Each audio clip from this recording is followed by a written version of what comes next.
안녕하세요. 리친 신우의 헛소리 때문에 하마터면 이혼 엿딱지를 달 뻔한 30대 여성입니다. 어디 가서 하소연을 하자니 제 얼굴에 침 뱉기 같아서 차마 입이 안 떨어지고, 그렇다고 그냥 넘어가자니 성질이 뻗쳐서 하루하루가 지옥 같은 게 정말 미치겠더라고요. 그래서 이렇게 익명의 힘을 빌려 제 이야기를 하러 왔어요. 남편하고는 지인의 소개로 처음 만났습니다. 당시 저는 동네에서 작은 옷가게를 운영하고 있었고, 남편은 회사를 다니는 평범한 직장인이었죠. 지인 말로는 저희 둘이 성격도 조용조용하고 뭔가 서로 풍기는 분위기가 닮아 있다며 꼭 만나게 해주고 싶었다고 했어요. 그리고 지인의 말대로 남편과 저는 닮은 구석이 많았습니다. 여러 사람과 만나 왁자지껄한 분위기에서 서로 어울리기보다는 한두 명의 친한 사람들과 속 깊은 이야기를 나누기 좋아하고, 동물이라면 사족을 못 쓰는 것도 비슷했죠. 하지만 무엇보다도 취향이라고 해야 할지 입맛이라던가 좋아하는 영화 장르라던가 그런 게 비슷하니 참 좋더라고요. 그래서 2년이란 시간 동안 서로 불만 없이, 크고 작은 다툼 없이 연애할 수 있었던 것 같아요. 남편이나 저나 처음부터 결혼을 생각하고 만나기 시작한 것은 아니었지만, 저 32 남편은 36이다 보니 언젠가부터 자연스레 결혼 이야기가 나오기 시작했어요.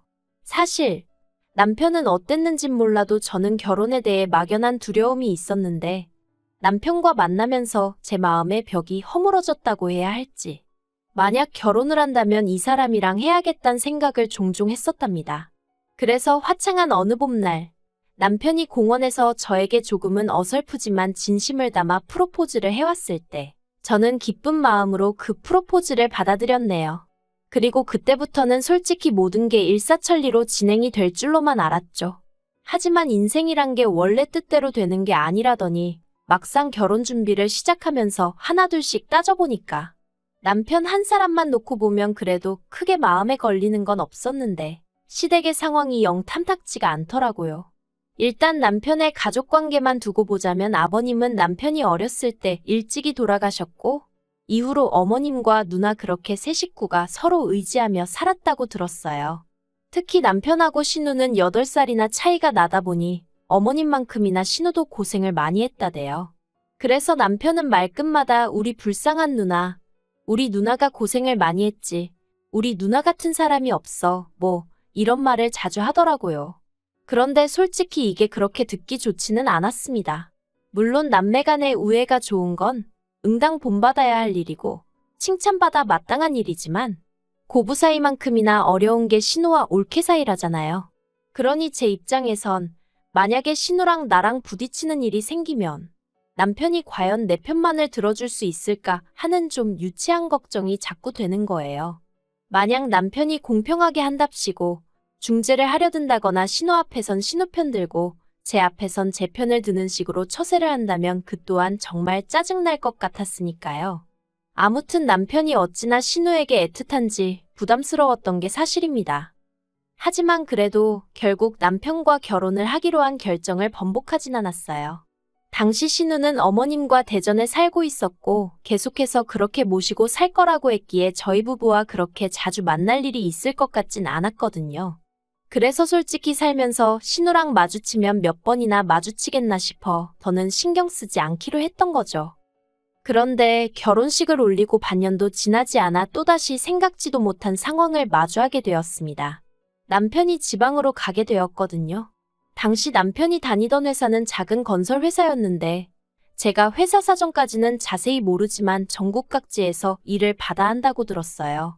그런데 이번에 남편이 맡게 된 공사는 누군가는 해당 지역의 관리감독역으로 가 있어야 하는 상황이었고, 회사에선 그 자리에 저희 남편이 가길 원한다대요. 처음에 그 이야기를 듣곤 정말 눈앞이 깜깜했습니다. 머리가 멍해졌다고 해야 할지. 왜냐하면 남편이 발령받은 지역이 저희 사는 곳에서 차로 왕복 6시간은 좋게 걸리는 곳이었으니까요. 그 거리를 차마 남편더러 매일같이 오가라고 할 순 없고, 이걸 어쩌지 싶대요? 그리고 아니나 다를까 남편은 당연히 그쪽 지역에 집을 얻어야 하지 않겠냐면서 저더러 한 달 안에 가게 정리해 그러대요. 그런데 솔직히 남편과 떨어져 지내는 건 싫었지만 동시에 현실적인 고민을 안 할 수가 없었습니다. 저희 남편, 어디 가서 말하기 부끄럽지만 한 달에 270 정도 벌어요. 외벌이로 가정을 꾸려나가기엔 턱없이 부족한 돈이죠. 하지만 다행히 제가 동네에서 하는 옷장사이긴 해도 단골이 꽤 많아요. 그래서 저도 얼마나 많이는 아니지만 남편만큼은 벌어오고 있었거든요. 그러니 무턱대고 남편과 떨어져 있기 싫다는 이유로 제가 하던 일까지 접어가며 따라가는 건 아니다 싶대요. 까놓고 말해서 남편 따라 연고도 없는 그 지역에서 하루 종일 무슨 집 지키는 강아지 마냥 남편만 기다리며 살기도 싫었고요. 그리고 비록 지금 사는 집이 오래된 구축 아파트긴 했어도 엄연히 저희 명의였던 데다가 처음에 이사 들어올 때 신혼집 분위기 낸다고 리모델링도 싹 다 해서 들어왔어요. 그런데 이 집을 남한테 세를 주고 저희는 저희대로 지방에 내려가서 세를 얻어 산다. 솔직히 생각만 해도 짜증도 나고 속도 상하고 정말 내키지 않았죠. 그래서 며칠의 고민 끝에 남편에게 같이 가는 건 아닌 것 같다고 했어요. 나도 서운하고 섭섭하지만 당분간 주말 부부로 지내자고요. 그리고 다행이라고 해야 할지 남편의 반응은 비교적 덤덤했습니다. 그리고 아닌 게 아니라 얘기를 나눠보니 남편도 저랑 비슷한 생각을 했더라고요. 그러면서 남편이 자기가 능력이 부족해서 이런 일이 생긴 것 같다고 미안하다는데 솔직히 철없는 생각이지만 남편이 상사한테 말이라도 한번 해보면 안 되나 싶대요. 막말로 남편 회사 사람들이래봤자 많지도 않고 저희 결혼한 지 얼마 안 된 거 다 알 텐데 이런 시기에 지방 발령을 꼭 내야 하는 건지 한번 따져보라고 하고 싶었죠. 하지만 저희 남편 솔직히 그런 주변머리가 없어요. 그러니 위에서도 저희 남편을 꼭 집어 발령을 낸 걸지도요. 아무튼 저희는 이렇게 된 상황과 결정을 양가에 알렸습니다. 그리고 친정부모님은 하나뿐인 딸이 시집간 지 얼마 되지도 않아 대부분의 시간을 독수공방하게 생겼다며 몹시 속상해하셨어요. 하지만 시댁의 반응은 좀 달랐습니다. 며느리가 혼자 있게 된 것보다 남편이 마누라 없이 혼자 어떻게 생활을 하냐며 속상해하셨거든요. 아무리 팔은 안으로 굽는다지만 저랑 만나기 전에 혼자 내리 10년을 자취를 했던 남편인데 갑자기 저랑 결혼을 하고 나서는 제 도움이 필요하다고 생각하시는 게 좀 황당하대요. 하지만 황당한 이야기는 이게 다가 아니었습니다. 본격적으로 남편이 지방으로 내려갈 준비를 시작하고 얼마 지나지 않았을 때였어요. 어디서부터 이야기를 해야 하나 싶은데 신우에게는 아들이 하나 있습니다. 나이도 21살로 성인이에요. 왜냐면 신우가 시집을 꽤 일찍 갔어요. 아버님 돌아가시고 어머님이랑 고생하던 시기에 시매부가 신우한테 참 잘해줬었다나 봐요. 그래서 일찍이 결혼하고 시조카 낳고 그랬는데 시매부가 시조카 중학생 되던 해인가 여자가 생겼다며 이혼하자고 들더랍니다. 얼마나 그 여자한테 홀렸는지 자식이고 재산이고 다 필요 없다면서 도장만 찍어달라고 빌더라나요? 그래서 남편이 시매부를 쫓아가서 아주 두들겨 패놨었다는데 아무튼 그렇게 신우가 이혼하고 이후로 시조카를 혼자 키웠는데 문제는 어찌나 오냐오냐 키웠는지 한마디로 개념이 없어요. 하지만 무엇보다도 제가 시조카를 이토록 싫어하게 된 건 한 가지 찜찜한 일이 있었기 때문이에요. 결혼식 당일 원래는 남편 친구 둘이서 남편 쪽 축의금을 받아주기로 했었는데 시조카가 갑자기 그런 건 원래 가족 한 명 친구 한 명이 같이 해야 되는 거 아니냐며 딴지를 걸대요. 말이야 돌려 했지만 한마디로 남편 친구들을 어떻게 믿냐는 얘기였죠. 그리고 그 얘기를 듣고 남편이 크게 화를 냈어요. 자기 친구들을 뭘로 보고 그런 소리를 하느냐면서요. 하지만 옆에 있던 신우가 아주 틀린 말도 아니라면서 그러니까 그냥 깔끔하게 자기 아들이랑 친구 한 명이랑 돈 받으라 해 하는데 그래서 결국 자의반타의반으로 조정을 하게 되었죠. 그런데 며칠 뒤 남편과 제가 그날 고생했다는 뜻으로 남편 친구에게 밥을 사게 되었는데 어느 정도 분위기가 무르익었을 무렵 친구가 조심스럽게 이 얘기를 어떻게 해야 할지 모르겠다면서 그래도 알려주는 게 좋을 것 같다고. 시조카가 축의금에 아무래도 손을 댄 것 같다는 거예요.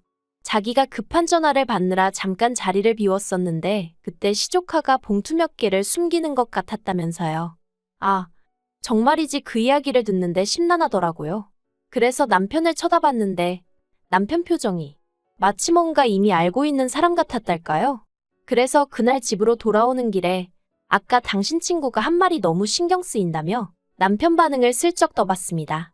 그러자 남편이 실은 자기도 마음에 걸리는 부분이 있긴 한데 그래도 혹시나 자기가 잘못 생각한 거면 뒷일을 어떻게 수습하나 싶어 그냥 넘어갔다며 그냥 이 일은 묻고 가자대요.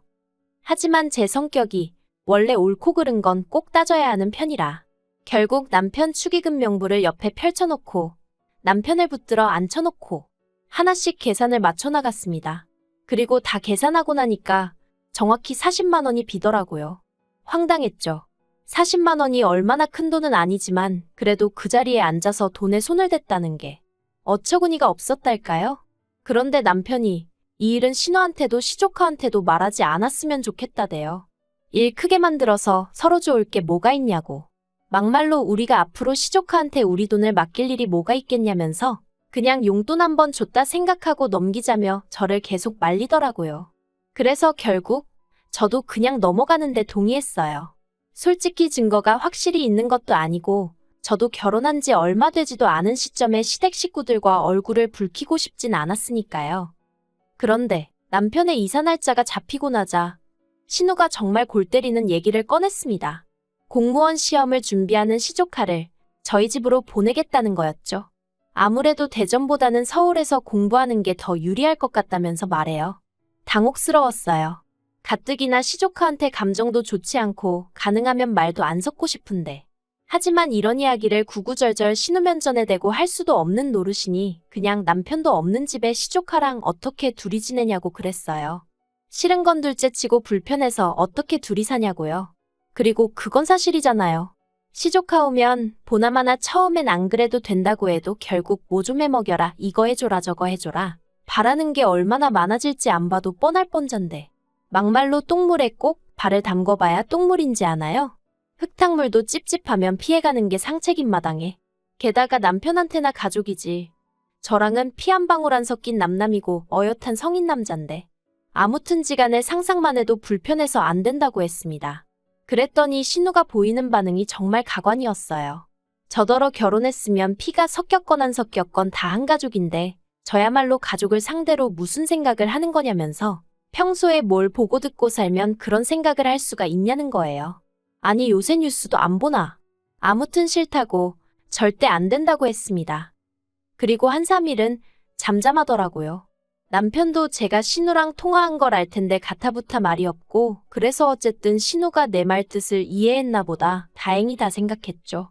그런데 그건 순전히 제 착각이었습니다. 그날도 평소와 다름없이 가게에 나갔는데 날씨가 더워서 그런가 유난히 손님이 없더라고요. 그래서 그냥 오늘은 가게 문을 일찍 닫을까 생각을 하고 있었는데 갑자기 신우한테 전화가 걸려오대요. 이걸 받을까 말까 고민하다 피한다고 평생 피해질 것도 아니다 싶어서 결국 전화를 받았습니다.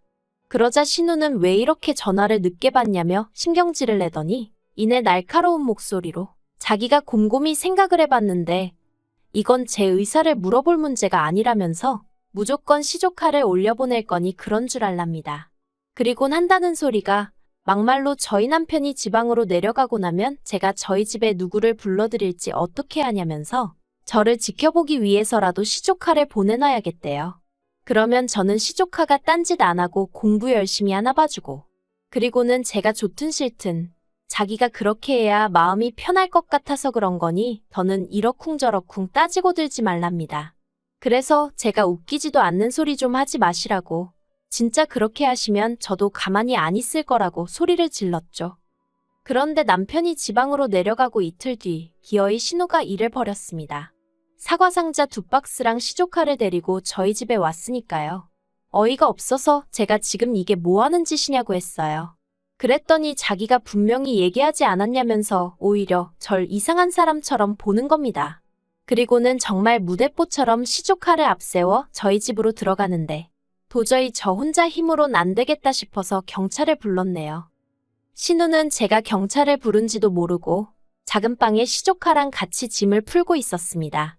하지만 그러고 10분도 되지 않아 경찰 2명이 왔고 저는 저 사람들이 지금 내 집에 무단으로 들어왔다고 설명을 했죠.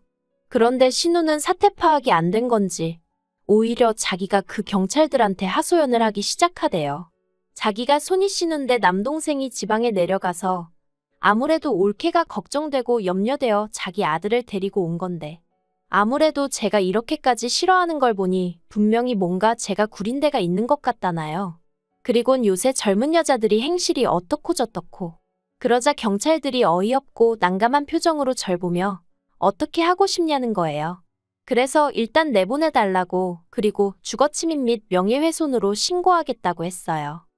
그러자 그제서야 시조카 얼굴이 점점 허옇게 질려가더니 지엄마, 그러니까 신우한테 그만하라고 그냥 가자고 하대요? 이러다 제가 자기 고소하고 합의 안 해주고 그러면 공무원 시험 응시 못한다면서요. 사실 전 그런 줄은 몰랐고 그냥 신우한테 화가 나서 한 소리였는데 시조카의 다급한 표정을 보니까 오히려 제가 좀 당황스러웠네요. 아무튼 경찰들도 옆에서 그건 용케 잘 알고 계시네요. 그런데 이런 짓을 하시면 어떡합니까? 하고 어이없어 하더라고요. 그래서 되게 허무하게 신우랑 시조카랑 저희 집 밖으로 끌려나가다시피 나갔어요. 사과 상자는 경찰들이 옮겨줬고요. 그리고 분해서 어쩔 줄 몰라 하는 신우한테 아들 앞길에 소금 뿌릴 거 아니면 행동하기 전에 생각 좀 하라고 한마디 했습니다. 차마 이러니 심해부가 질려서 바람이 난 거 아니냐는 소리는 목구멍 끝까지 올라왔지만 그래도 시조카도 있는 데서 할 소리는 아닌 것 같아 꾹 참았네요. 그리고 그날 밤 남편한테 전화해서 정말 불같이 화를 냈어요. 당신 누나 경우가 없어도 너무 없는 거 아니냐고. 아무리 그래도 그렇지 날 뭘로 보고 감시를 하니마니 하더니 기어이 올라올 수가 있냐 했죠.